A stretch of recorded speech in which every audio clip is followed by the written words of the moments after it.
Episode 53. చీకటి రాత్రిలో ఏకమైన ప్రేమికులు. అంజలిని దక్కించుకున్న రుద్రలో ఏదో తెలియని భయం, మార్పు కనిపించడం అందరినీ ఆశ్చర్యపరిచింది. మరోవైపు ఎలాగైనా ప్రేమికులను కలపాలనే పట్టుదలతో శివ రాత్రివేళ ప్రాణాలకు తెగించి అంజలి రూమ్ వెనుక కిటికీ వద్దకు చేరుకున్నాడు. అక్కడ ఒంటరిగా విలిపిస్తున్న అంజలికి శివ కనిపించగా ఆమె ఒక్కసారిగా నిర్ఘాంతపోయి వెళ్ళిపోమ్మని చెప్పింది. కానీ శివ మాత్రం వెళ్ళిపోవడానికి రాలేదంజలి. అసలు ఆ రుద్రతో నిశ్చితార్థానికి ఎందుకు ఒప్పుకున్నావు? అర్జున్ని ఏం చేయాలనుకుంటున్నావు అని సూటిగా ప్రశ్నించాడు. ఆ మాటలకు అంజలి తన ఆవేదనను వెళ్ళగక్కుతూ, నేనేం చేసే సిచ్యువేషన్లో లేను శివ. మా మేనత్త నా ఫోన్ లాక్కుంది. కనీసం అర్జున్కి ఇక్కడ పరిస్థితి చెప్పే అవకాశం కూడా లేకుండా పోయింది అని కన్నీరు పెట్టుకుంది. అక్కడ అర్జున్ పరిస్థితి కూడా అలాగే ఉందంజలి. తను నిన్ను చూడాలని తల్లడిల్లిపోతున్నాడు. ఇప్పుడు నేను ఎలాగైతే వచ్చానో తను కూడా అందరూ పడుకున్నాక అలానే వస్తాడు. నువ్వు లైట్లన్నీ ఆపేసి రెడీగా ఉండు అని శివ ఆమెకు ధైర్యం చెప్పి అక్కడి నుండి మెల్లగా వెళ్ళిపోయాడు. మరోవైపు శివ కోసం టెన్షన్తో ఎదురు చూస్తున్న అర్జున్కి విషయం తెలియగానే, పదా శివ, చీకటి పడే వరకు నేను ఆగలేను, ఇప్పుడే వెళ్దాం అంటూ హడావుడిగా బయలుదేరాడు. ఇక ఇద్దరూ కలిసి జాగ్రత్తగా అంజలి ఇంటి వెనుక వైపుకు చేరుకున్నారు. సమయం అర్ధరాత్రి దాటింది. పరిసరాలన్నీ నిశ్శబ్దంగా ఉన్నాయి.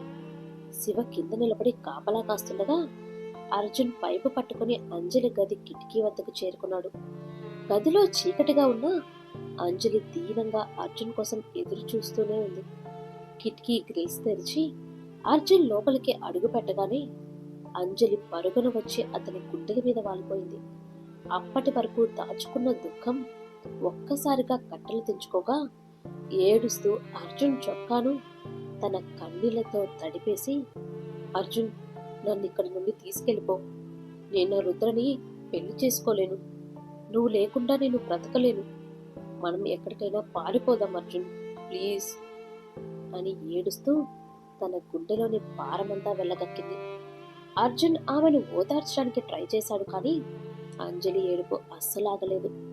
ఆమె గొంతు బయటెవరికైనా వినిపిస్తుందన్న భయం ఒకవైపు అయితే, ఆమె పడుతున్న నరకాన్ని చూడలేక మరోవైపు అర్జున్ తల్లడిల్లిపోయాడు. ఆమె బాధను తగ్గించాలన్న తాపత్రయంతో మాటల కంటే మధురమైన ఓదార్పునివ్వాలని భావించాడు. అలా అర్జున్ తన పెదవులను ఆమె పెదవులకు ఆనించి ఆమెను గాఢమైన కౌగిలిలో బంధించాడు.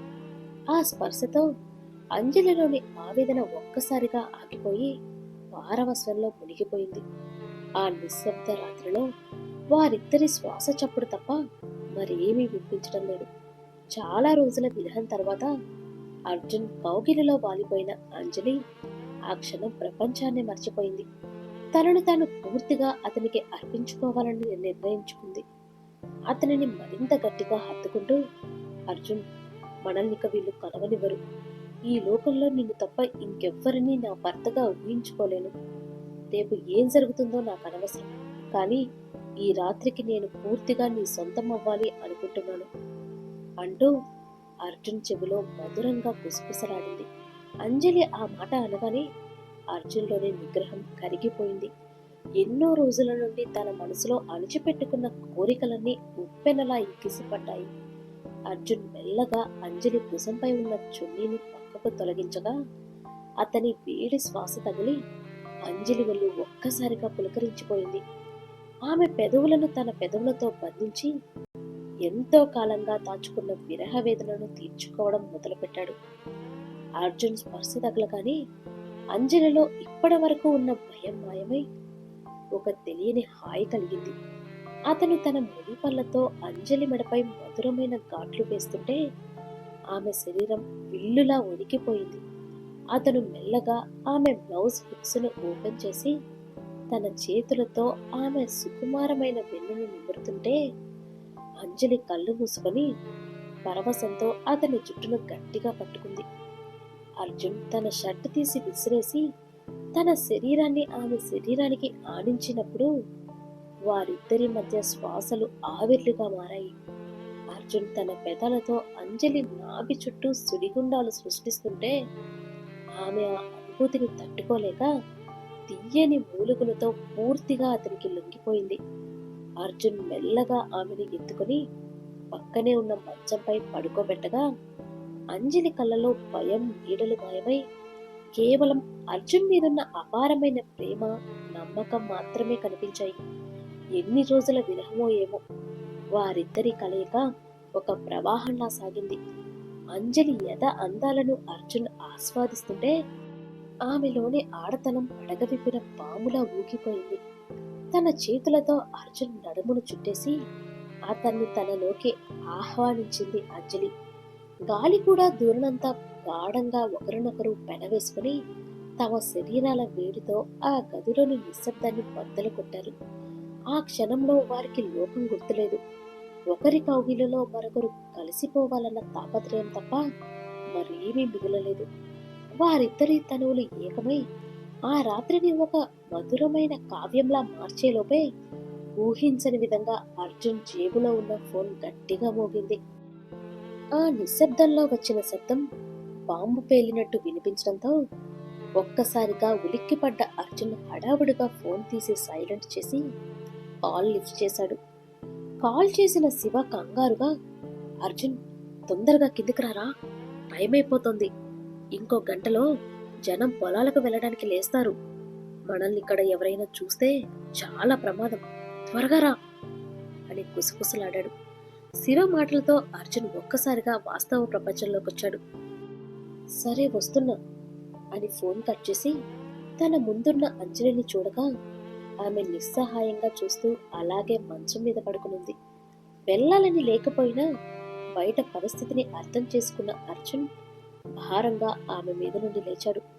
తన బట్టలు సరిచేసుకుంటూ ఆమె వైపు ఒకసారి దీనంగా చూశాడు. ఆమె కళ్ళలో అంతులేని ఆవేదన కనిపిస్తుంది.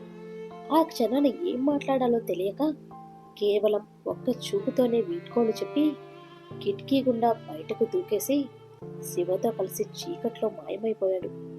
శరీరమంతా అర్జున్ స్పర్శించిన వేడి, మనసంతా అతను వెళ్ళిపోయిన వెలితి అంజలిని వెంటాడాయి. మెల్లగా లేచి తన బట్టలు సరిచేసుకుని కన్నీరు తుడుచుకుంటూ బెడ్ మీద ముడుచుకుని పడుకుంది. ఆ రాత్రి మిగిల్చిన తీరని కోరిక ఆమెను నిద్రపోనివ్వలేదు. అటు అర్జున్, శివ కూడా ఎవ్వరికీ దొరకకుండా దొడ్డిదారిన తమ ఇళ్లకు చేరుకున్నారు. అంజలికి మాత్రం ఆ రాత్రి గడిచిన తీరు ఎప్పటికీ మర్చిపోలేని ఒక తీపి బాధగా మిగిలిపోయింది. మరుసటి రోజు ఉదయం సూర్యకిరణాలు గదిలోకి తొంగి చూస్తున్నాయి. కానీ అంజలి మనసులో మాత్రం రాత్రి జరిగిన మధుర జ్ఞాపకాలు, వీడిపోయిన క్షణాలు తాలూకు భారమే ఇంకా నిలిచింది. అంతలోనే కింద నుండి, అమ్మా అంజలి, తొందరగా రెడీ అవ్వమ్మా, షాపింగ్కి వెళ్ళాలి కదా, ఇంకో 10 నిమిషాల్లో రుద్రబాబు కూడా వచ్చేస్తాడు అని రవలి కేకలు వేసింది. రాత్రి జరిగిన సంఘటనతో అంజలి మనసంతా చెదిరిపోయింది. అసలేం జరుగుతుందో తెలియని అయోమయం ఆవహించడంతో తల్లి పిలుస్తున్నా ఆమె నుండి ఎలాంటి జవాబు రాలేదు. ఉదయం 9 గంటలు దాటిపోతున్నా అంజలి కిందికి రాకపోయేసరికి రవలి కంగారుగా, ఏంటిది, పిలుస్తున్నా పలకదు, అసలు లేచిందా లేదా అని విసుక్కుంటూ పైకి వెళ్ళబోతుండగా అక్కడే ఉన్న రంగయ్య మధ్యలో కల్పించుకొని, రవలి, ఎందుకంత కంగారు పడిపోతావు, నువ్వాగు, నేనెళ్ళి చూస్తా అంటూ మెట్లెక్కి అంజలి గదివైపు నడిచాడు. లోపల అంజలి మంచం మీద నిశ్శబ్దంగా ఏదో ఆలోచనలో ఉనికిపోయింది. తండ్రి తలుపు తట్టిన శబ్దానికి ఒక్కసారిగా ఉలిక్కిపడి తలుపు తెరిచిన అంజలి, నాన్న, మీరా, ఏంటిలా వచ్చారు అని అడిగింది. ఇక అంజలి ముఖంలో కనిపిస్తున్న బాధ, గదిలోని మార్పులను చూసి రంగయ్య ఏమైనా పసిగడతాడంటారా? తెలుసుకోవాలంటే నెక్స్ట్ ఎపిసోడ్ కోసం ఎదురు చూడండి. మా ఈ స్టోరీ కనుక మీకు నచ్చినట్టయితే వెంటనే లైక్ చేయండి. అలానే మరిన్ని ఇంట్రెస్టింగ్ ఎపిసోడ్స్ కోసం మా ఛానల్ని ఇప్పుడే సబ్స్క్రైబ్ చేసుకోండి. Thank you.